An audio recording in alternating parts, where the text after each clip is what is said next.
नमस्कार, एक बार फिर से आप सभी का स्वागत है। इस वीडियो में मैं बताऊंगी कि नोटरी लॉयर कैसे बनते हैं, कहां अप्लाई करना होता है, क्या एज लिमिट है उसके लिए, कितना एक्सपीरियंस चाहिए, क्या क्या डॉक्यूमेंट सबमिट करना पड़ता है और कितने दिन के अंदर ये जो नोटरी लॉयर बनने की प्रक्रिया है ये कंप्लीट हो जाती है और लाइसेंस मिल जाता है। तो पूरी जानकारी के लिए कृपया इस वीडियो को अंत तक ज़रूर देखें ताकि आपको डिटेल में जानकारी मिल सके। अगर मेरी वीडियो पसंद आए तो मेरे चैनल को सब्सक्राइब करके बेल आइकन को प्रेस करना ना भूलें ताकि आने वाली सभी नई वीडियोज़ का नोटिफिकेशन आपको मिलता रहे। नोटरी लॉयर बनने के लिए तो लॉ ग्रेजुएट होना सबसे पहले कंपलसरी है। उसमें कोई मार्किंग नहीं है कि आपको इतने परसेंट मार्क्स लेके आना है, सिर्फ लॉ ग्रेजुएट होना चाहिए।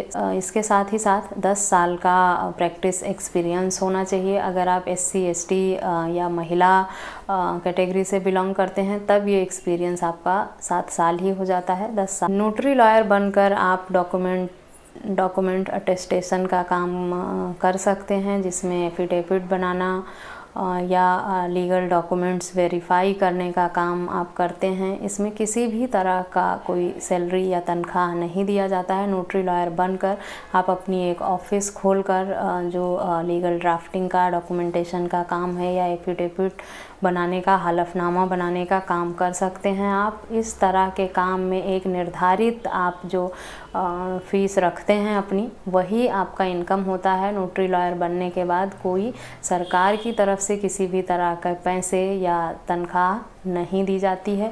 नोटरी लॉयर भारत सरकार और राज्य सरकार दोनों स्तर पर चुने जाते हैं। भारत सरकार का नोटरी लॉयर जो है उसे पूरे भारत में काम करने की मान्यता मिलती है, यानी कि किसी एक स्टेट में काम नहीं करता वो। किसी एक स्टेट से काम करने का लाइसेंस नहीं है। भारत सरकार से लाइसेंस लेने का मतलब कि आप अलग अलग स्टेट में भी काम कर सकते हैं, लेकिन स्टेट गवर्नमेंट से अगर आप मान्यता लेते हैं, यानी स्टेट गवर्नमेंट से नोटरी लॉयर अगर आप हैं, तब आप एक स्टेट के दायरे में रहकर ही काम करते हैं। आपको अदर स्टेट में काम करने का अधिकार नहीं मिलता है। इसकी जो प्रक्रिया है फॉर्म को भर के अप्लाई करने की, अब तो सब जगह ऑनलाइन ही हो गई है, लेकिन ऑनलाइन ऑफलाइन दोनों तरीके से किया जाता है। नोटरी लॉयर की वैकेंसी निकलती है, वैकेंसी निकलने के बाद ही जो है नोटरी लॉयर नियुक्त किए जाते हैं। ऑफलाइन जो है नोटरी लॉयर का फॉर्म वो डिस्ट्रिक्ट जज को दिया जाता है या मिनिस्ट्री ऑफ लीगल अफेयर की वेबसाइट पे जाएंगे आप तो वहाँ से आपको पता चल जाएगा कि संबंधित डिपार्टमेंट के जो पेपर हैं वो कहाँ सबमिट किए जाएंगे। वहाँ पे डिटेल में एड्रेस लिखा रहता है। वैसे ऑनलाइन अप्लाई करने के लिए भी मिनिस्ट्री ऑफ लीगल अफेयर्स की वेबसाइट पे आप विज़िट करेंगे, वहाँ पे नोटरी फॉर्म के लिए ऑनलाइन अप्लाई का ऑप्शन रहता है। वहाँ आप ऑनलाइन रजिस्ट्रेशन करके अपना फॉर्म फिल करके सारे डॉक्यूमेंट्स स्कैन करके आप अप्लाई कर सकते हैं नोटरी लॉयर बनने के लिए। इसमें आपको 10th 12th ग्रेजुएशन की मार्कशीट जो है, फिर आपके LLB की डिग्री जो है, लॉ की डिग्री वो लगानी होगी। उसके साथ ही साथ NOC एक लगाना होगा जो आपके संबंधित बार काउंसिल से बनवानी होगी आपको, और एक जिस डिस्ट्रिक्ट में आप प्रैक्टिस कर रहे हैं वहाँ के डिस्ट्रिक्ट जज से आपको एक्सपीरियंस सर्टिफिकेट बनाना होगा। इन सारे डॉक्यूमेंट्स के साथ आप नोटरी लॉयर बनने के लिए अप्लाई कर सकते हैं।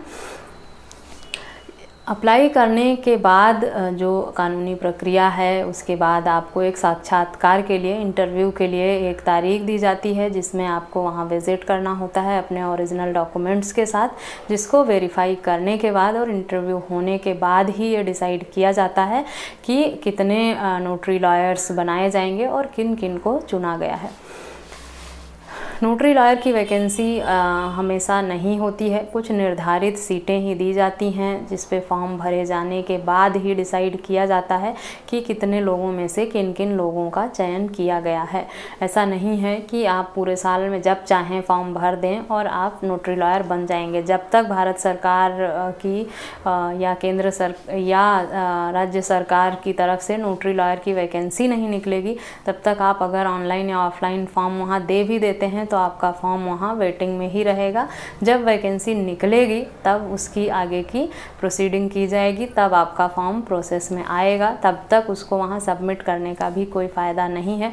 तो बेहतर होगा कि जो भी न्यूज़ हैं या मिनिस्ट्री ऑफ लीगल अफेयर्स की वेबसाइट्स हैं उसके माध्यम से आप ये देखते रहें कि जब नोटरी लॉयर का फॉर्म निकले, वैकेंसी निकले, तभी आप भरें। पहले से भरने का कोई फ़ायदा आपको नहीं मिल पाएगा। जब नोटरी लॉयर की वैकेंसी निकले तो आप वहाँ पे फॉर्म भरें। अगर आप उस क्राइटेरिया में फ़िट बैठते हैं, एलिजिबिलिटी है, सारे फॉर्मेलिटीज़ जो हैं वो आपने पूरी कर, तो आपका चयन होने का चांस रहता है। बाकी गारंटेड कुछ भी नहीं है, क्योंकि लॉयर भी बहुत हैं और नोटरी के लिए अप्लाई भी बहुत सारे एडवोकेट्स करते हैं, सबको लाइसेंस नहीं मिलता है। बाकी ये भी नहीं कहा जा सकता कि किस क्राइटेरिया के हिसाब से नोटरी लॉयर का चयन किया जाता है। जैसा कि अभी आ रहा है जैसा कि अभी न्यूज़ में भी आ रहा था और मिनिस्ट्री ऑफ लीगल अफेयर्स की वेबसाइट पे भी देखने में आ रहा है कि यूपी सरकार ने 5000 नोटरी लॉयर नियुक्त करने का फ़ैसला लिया है, जिसका फॉर्म जो है मिनिस्ट्री ऑफ लीगल अफेयर्स की वेबसाइट पे जाएंगे अगर आप, तो वहाँ जो स्टेट वाइज दिया हुआ है फॉर्म, उसमें अगर यूपी का सेक्शन आप चुनेंगे और जाएंगे वेबसाइट पे तो 31 अक्टूबर तो वहाँ पे आपको इसका फॉर्म मिल जाएगा। मिनिस्ट्री ऑफ लीगल अफेयर्स की वेबसाइट से 5000 नोटरी लॉयर्स की नियुक्ति का जो अभी न्यूज़ आ रहा था, उसके लिए 31 अक्टूबर तक लास्ट डेट है फॉर्म भरने की। तो अगर आप लोग चाहते हैं फॉर्म भरना नोटरी लॉयर का और आप एलिजिबल हैं, जो भी क्राइटेरिया है उसको फुलफ़िल करते हैं, आपको 7 साल या 10 साल का एक्सपीरियंस है और आपने सर्टिफिकेट्स वगैरह बना रखे हैं, नहीं बनाए हैं तो अभी तो बहुत कम समय बचा है, बना पाना इतने कम समय में पॉसिबल नहीं है। फिर भी अगर आप कर सकते हैं तो ट्राई कर लीजिए, क्योंकि अभी हो सकता है ये डेट और आगे एक्सटेंड भी हो जाए, क्योंकि पहले ये 26 अक्टूबर तक ही थी, जिसे बढ़ा के अब 31 अक्टूबर तक कर दिया गया है।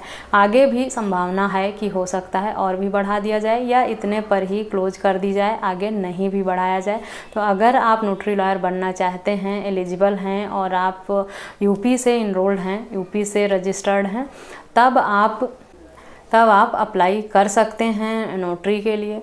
साथ ही साथ ये भी बता दें कि अगर आप जिस राज्य से इनरोल्ड हैं आप वहीं से ले सकते हैं नोटरी लॉयर के लिए। नोटरी लॉयर बनने की क्या प्रक्रिया है, क्या नियम शर्तें हैं और क्या क्या डॉक्यूमेंट्स लगाए जाते हैं और किस तरह फॉर्म भरा जाता है, ऑनलाइन ऑफलाइन दोनों तरह से ये सुविधाएं अब मौजूद हैं। नोटरी के लिए फ़ॉर्म अप्लाई करने के बाद ये मिल ही जाएगा, इसकी कोई गारंटी नहीं होती है, क्योंकि जिस तरह से अन्य सभी फील्ड में बहुत सारा कंपटीशन है, बहुत सारे लोग ऑलरेडी लाइन में लगे हैं, इस फील्ड में भी बहुत सारे फॉर्म जाते हैं, जिसमें से कुछ लोगों का ही चयन होता है। वो किस आधार पर होता है उसे पहले से नहीं कहा जा सकता, लेकिन जो भी फॉर्मेलिटीज़ हैं या जो कैटेगरी है, अगर आप उसमें फ़िट बैठते हैं और सारी फॉर्मेलिटी कंप्लीट कर लेते हैं, तब सक्षम अधिकारी द्वारा जांच करने के बाद अगर आप एलिजिबल होते हैं तो आपको मिलने के चांसेस तो रहते ही हैं। तो एक बार ट्राई ज़रूर करना चाहिए। और कितना समय लगता है इसमें कुछ कहा नहीं जा सकता, ये पहले से निर्धारित नहीं होता है। ये सारी जानकारी मैंने इस वीडियो में बताने का प्रयास किया है। तो आशा करती हूँ आपको मेरी वीडियो पसंद आई होगी। अगर मेरी वीडियो पसंद आई है तो मेरे चैनल को सब्सक्राइब करके बेल आइकन प्रेस करना ना भूलें। इस वीडियो में बस इतना ही, मिलते हैं नेक्स्ट वीडियो में, तब तक के लिए थैंक यू एंड